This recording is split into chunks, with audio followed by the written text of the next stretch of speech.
Well, do you just want to stand around and wait to see if they can pull it off?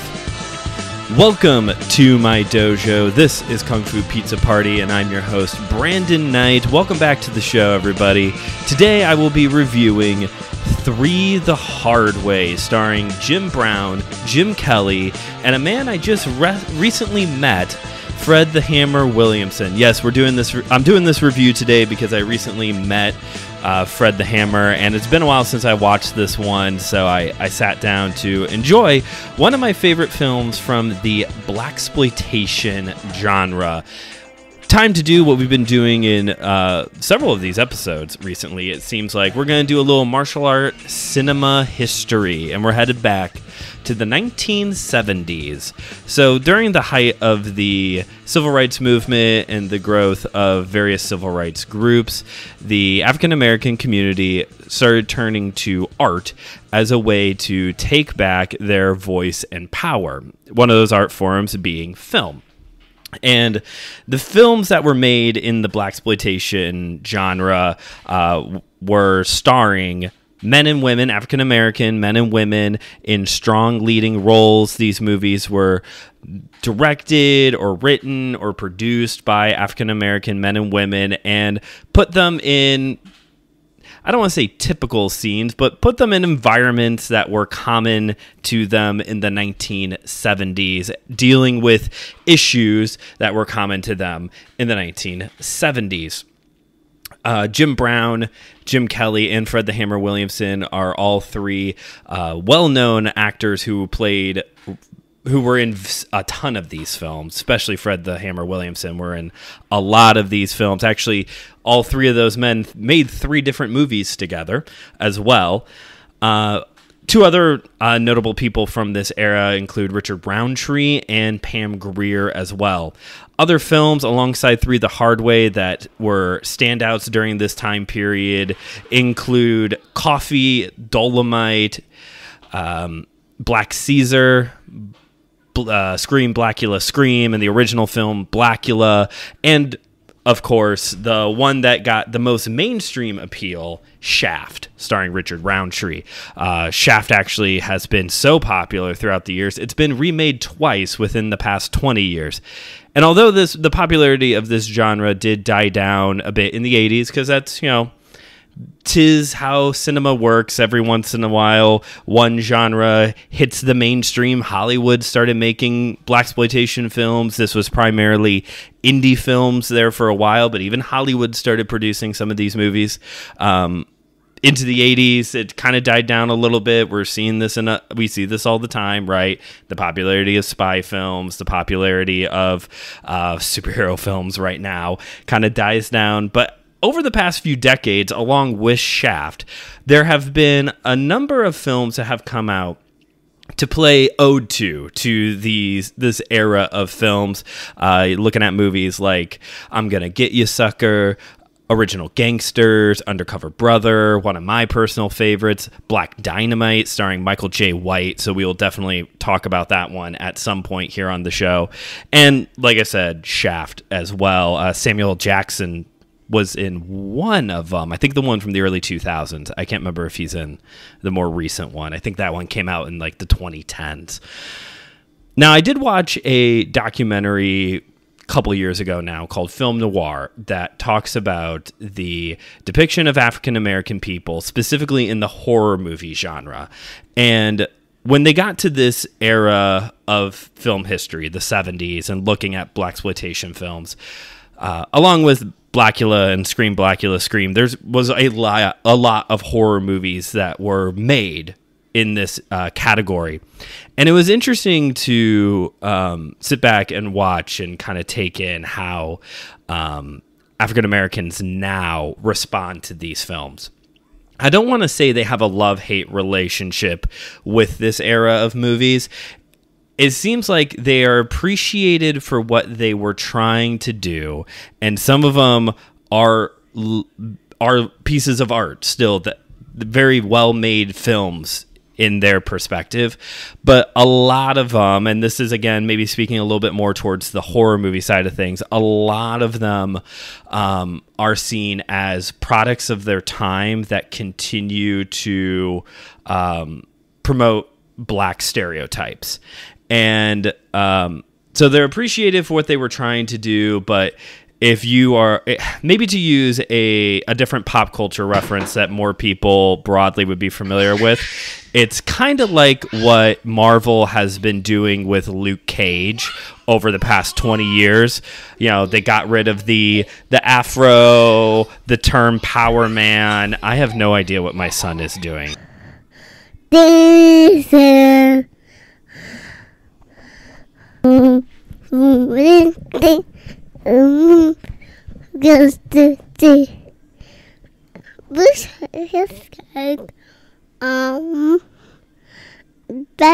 race. Trying to have a serious conversation about race and depiction of African Americans in art, and here's producer Cooper wanting to sing a song for you all. I hope you enjoyed that.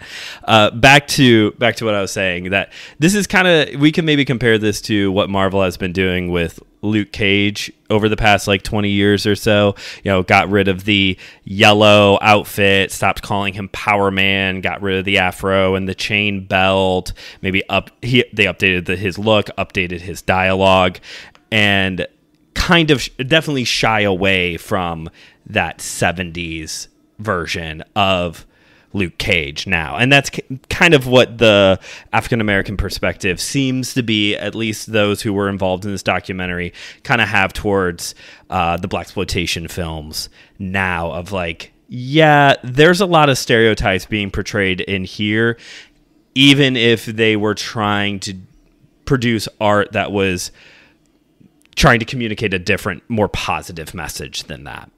Now, you might be thinking to yourself, Brandon, you seem to know a whole lot about this genre of movies, and you would be correct. I personally really like these movies. I really like watching Blaxploitation films. And this is actually goes back before I started really trying to branch out my intake of media and the books that I read to include more minority voices and women and all of that. Like, I've been into these movies for a long time now. This is, like I said, Through the Hard Way is probably my favorite of this genre.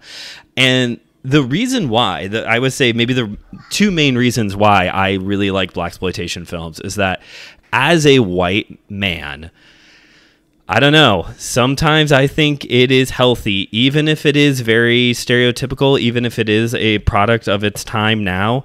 Sometimes I think I am challenged in a healthy way when I see that the bad guys in a movie are white nationalists. That's what's going on here. They are white supremacists here in Three the Hard Way.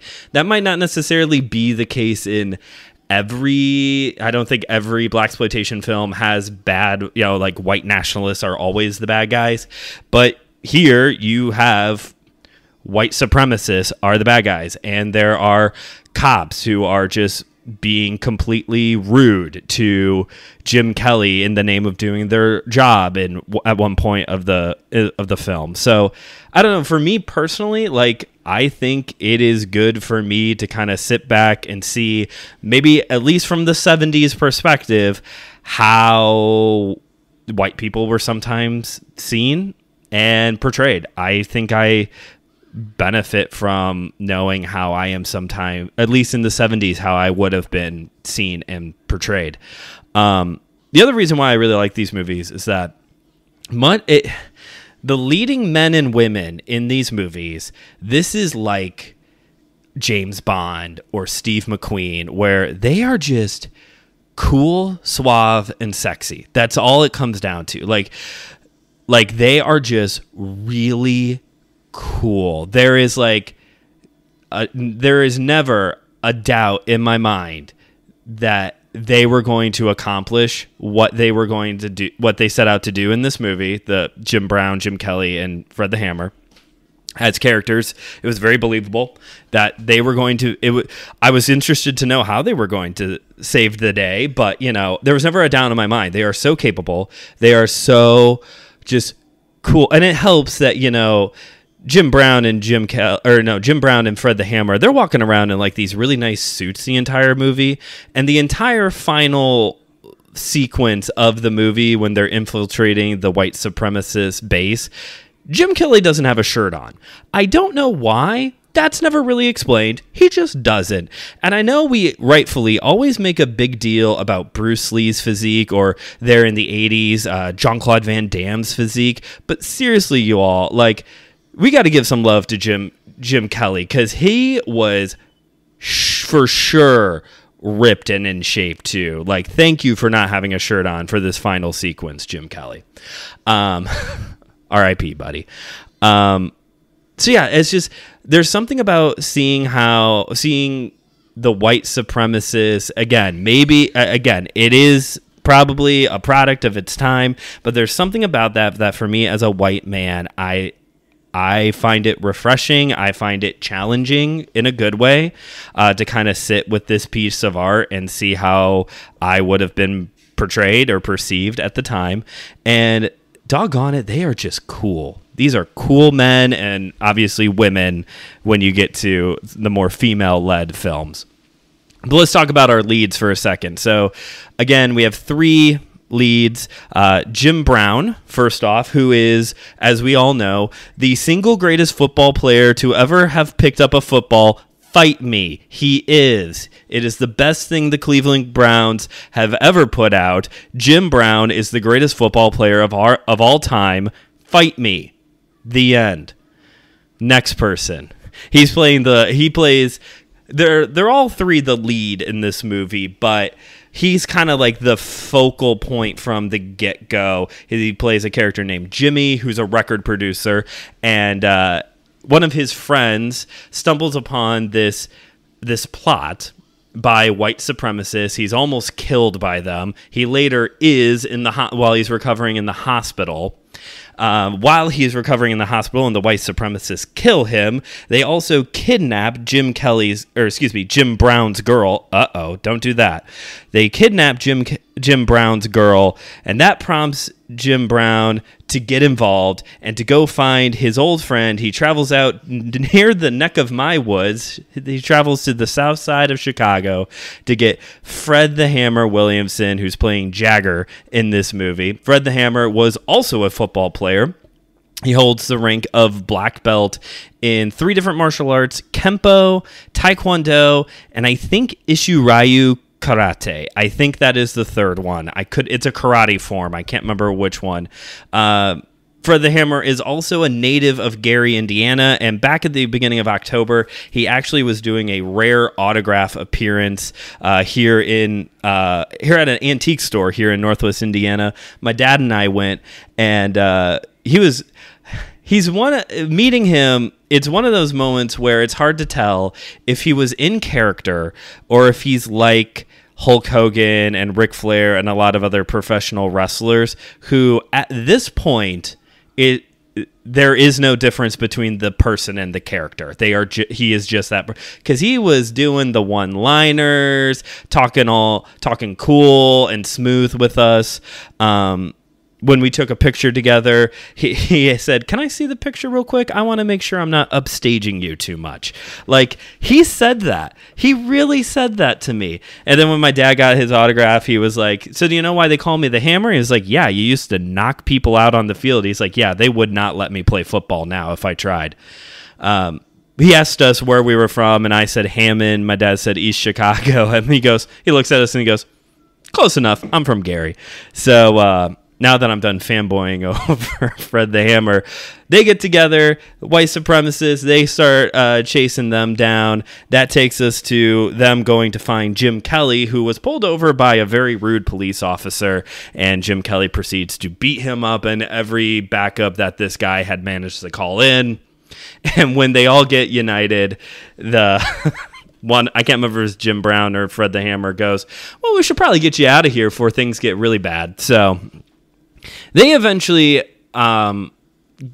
capture one of the white supremacists, and they find out that this white supremacist group is putting together a plot to kill all the black people in the United States. They have developed a special chemical that they are going to put into the water supply in Washington, LA, and Detroit, and will only kill black people. Now, I know genetically, based off of how, people have traveled and migrated throughout the centuries here on the planet, that technically probably a lot of people would have died, including people who may not necessarily be dark black and you know how the Fertile Crescent and all of this stuff, migration and all this stuff, yes, probably very scientifically, this would not be a plot that could actually work. But that is the plot for this movie. It works in the movie. They say it works in the movie, so we're just going to roll with it, okay? So obviously now they need to stop this plot from happening. And I just realized as I'm talking that I got so wrapped up in the plot that I forgot to talk about Jim Kelly. So let's pause and talk about Jim Kelly a little bit. For those of you who don't know, this is the same man who starred alongside Bruce Lee in Enter the Dragon. He was also the star of a few other Blaxploitation films, along with, like I said, Fred the Hammer and Jim Brown. He is also the lead in Black Belt Jones and Hot Potato. Jim Kelly was a multiple-time karate tournament champion. I think it was in middleweight division. He was the guy for a very long time. Very good fighter. Love him a lot. Died pretty recently, I think. I know Jim Brown also died pretty recently. I think Jim Brown may have passed away within the past year. Jim Kelly pretty recently too, I believe. Studied Okinawan karate, and I think also Isshu Ryu. There was another one, but the main one was Okinawan karate. Where was I? Oh yeah, so they uncover this plot that all the water supply is in 3 different locations is going to be poisoned and is going to kill all of the black people in America. And that's when Jim Brown says the line that I opened this episode with of, do you want to just stand around and wait to see if they can do it? I like this line a lot. It's a little bit different from a few episodes ago when we talked about the line in Master of the Flying Guillotine that kind of prompts this patience as a virtue to be able to accomplish great things. Here we have a little bit more of there is a threat and they are not going to stop until they are successful. Do you want to see if it's rhetorical, right? It's sarcastic. It's rhetorical of do you want to see if they can, kill all of us, or should we, do something? It's a rhetorical question because obviously they have to do something. This is a righteous thing for them to do. And I don't mean that as a pun here, fellas. This is truly a righteous thing that they are setting out to do. They see a great atrocity that is going to happen to them and to the people they love and the rest of their people here in America. And so this prompts Jim Brown to ask this rhetorical question, are we just going to sit here and watch this injustice take place? Are we going to sit here and watch this genocide happen and see if it works? No, there are times, especially when it comes to something like this, you're looking at injustice where action needs to be taken. If you see an injustice being done, some kind of response is appropriate. And, the response here is a lot of guns, a lot of shooting, a lot of dying, and a knife does get thrown as well.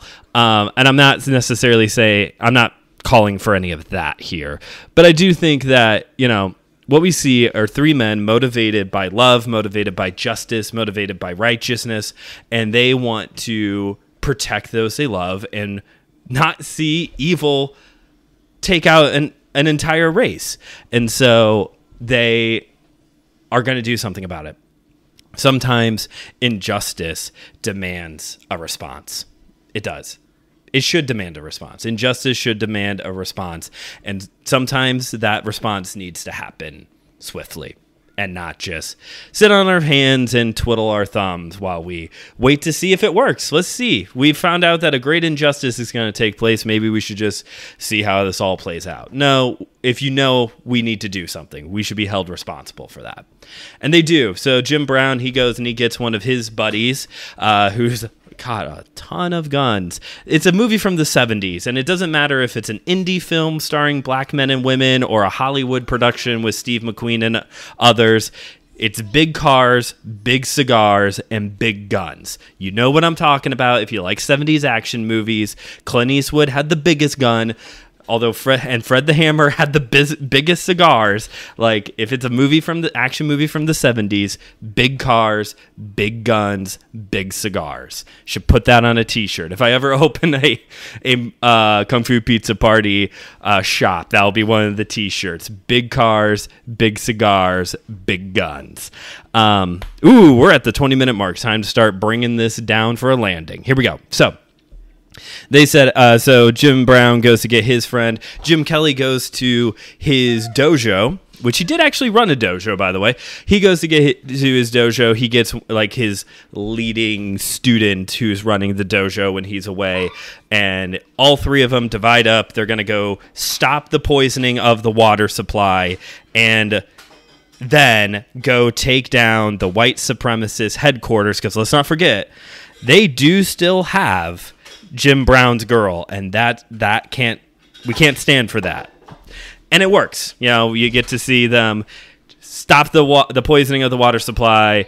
They shoot up the white supremacist headquarters. They save the girl. It all works out in the end.